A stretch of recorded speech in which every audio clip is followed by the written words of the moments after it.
নমস্কাৰ বন্ধু বান্ধৱীসকল, স্বাগতম জনাইছোঁ মোৰ অসমীয়া ইউটিউব চেনেল আছামিজ জিজ্ঞাসালৈ।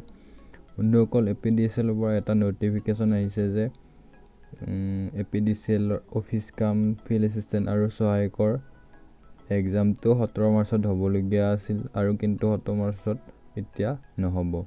তো নটিফিকেশ্যনখনত দিছে যে অহা এপ্ৰিল মাহৰ 28 তাৰিখে অফিচ কাম ফিল্ড এছিষ্টেণ্ট ফ্ৰেছ আৰু এক্সপিৰিয়েঞ্চসকলৰ এক্সাম হ'ব আৰু সহায়কৰ এক্সপিৰিয়েঞ্চসকলৰ OMR বেষ্ট এক্সাম হ'ব। গতিকে বন্ধুসকল, এয়া আছিল নটিফিকেশ্যনটোৰ তাৎপৰ্য আৰু এই এক্সামটোৰ এডমিট কাৰ্ডসমূহ আপোনালোকে 2 এপ্ৰিল তাৰিখৰ পৰা ডাউনলোড কৰিব পাৰিব। তো আজিলৈ ইমানেই আছিল বন্ধুসকল। যদি ভিডিঅ'টো ভাল পালে লাইক কৰিব, শ্বেয়াৰ কৰিব আৰু আমাৰ চেনেলটো ছাবস্ক্ৰাইব কৰিব। ধন্যবাদ।